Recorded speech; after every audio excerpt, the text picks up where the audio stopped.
Hello Year 9, it's Mr. Harrison. I'm here to talk to you today about why should you pick history for your GCSE options.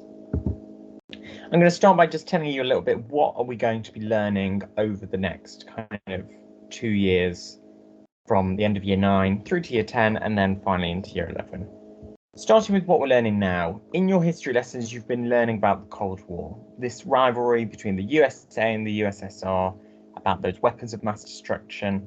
The Cold War is just the first of one of our GCSE topics, and it focuses on those key skills of cause, consequence, significance, and importance.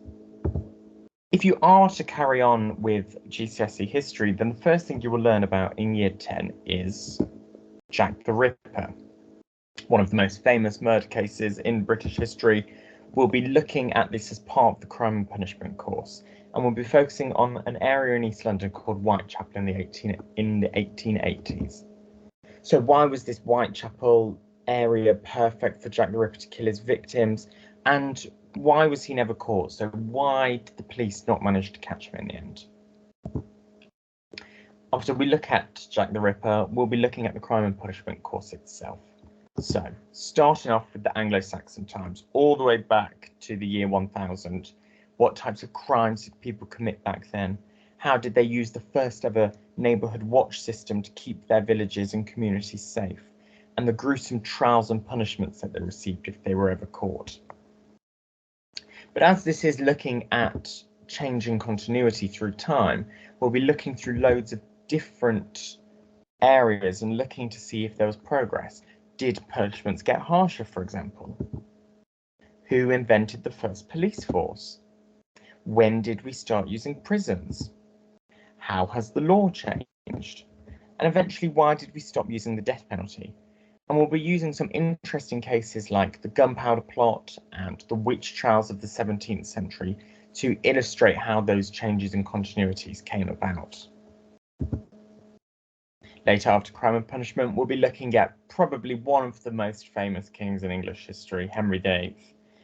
And we'll be trying to answer some of these questions or myths that you may have already have from learning about him. Like, for example, did you know that Henry was never meant to be king? Was he always known as this fat king? Why did he really divorce and behead his wives? Who made his decisions? Was it really Henry making the decisions, or was he just too busy eating? Which leads us on to our final course. As you can tell by the picture, we'll be looking at Germany. It's not just the Nazis we're looking at Germany after the First World War, the creation of the Weimar Republic, and how did the Weimar Republic fall apart and get replaced by the Nazi Party, as well as some important changes that happened as part of his dictatorship. So how does all of this contribute towards your GCSE grade? So that Crime and Punishment that we were talking about contributes 30% overall, with 20% going towards Crime and Punishment and 10% going towards Whitechapel and Jack the Ripper. Your second paper, that's made up of the Cold War that you're learning about now and the Henry VIII paper, and both of those are worth 20% each.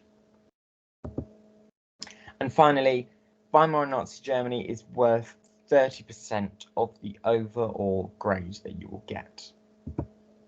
But it's not just about these great and exciting topics that we study. It's also about some important skills that you'll learn along the way and how these are really going to benefit you in the future. The skills that you'll learn in history include solving problems, thinking creatively, conducting detailed research, constructing an argument and communicating findings. This is not just in written ways through essays, but also by creating verbal arguments, discussing ideas in groups, negotiating, questioning, even debating certain topics, and many more. History can lead you to a career in many things. On a kind of face value, we've got some of the main ones here that you may see: law, social work, politics, the services, so the army or the police. Obviously, you could become a history teacher like me. But with combinations of other subjects, you can also see some subjects that you might not think about. So journalism, writing historical fiction,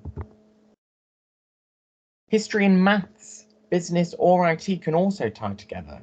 So management, admin, research, entrepreneurship, they need those business and math skills, but you also need those historical skills of constructing arguments.